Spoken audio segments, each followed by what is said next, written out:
Sementara itu, Saudara, Menteri Pendidikan Dasar dan Menengah Abdul Mukti mengisi materi kegiatan masa pengenalan lingkungan sekolah di SDN Srengseng Sawah 15 Jagakarsa, Jakarta Selatan. Kegiatannya dilakukan sehari setelah adanya teror bom di sekolah.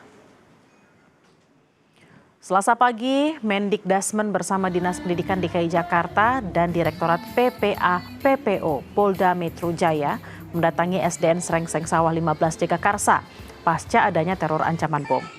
Mereka mengisi kegiatan masa pengenalan lingkungan sekolah 2026 dengan seluruh siswa dan para guru serta orang tua murid. Kegiatan ini juga untuk memastikan tidak adanya rasa takut dan khawatir dari para siswa.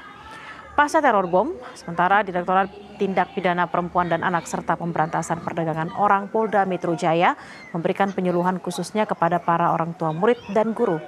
Tujuannya guna memastikan tidak adanya perundungan maupun penyebaran konten negatif yang bisa mengganggu tumbuh kembang anak.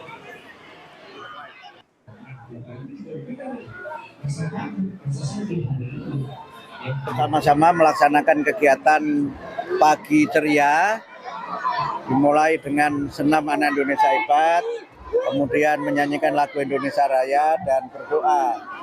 Ini merupakan kegiatan yang memang diselenggarakan untuk menyemangati anak-anak ketika mulai pembelajaran.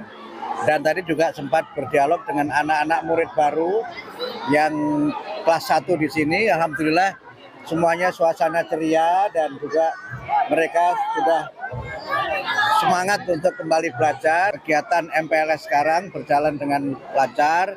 Anak-anak juga kelihatan semuanya gembira, tidak ada ketakutan sama sekali.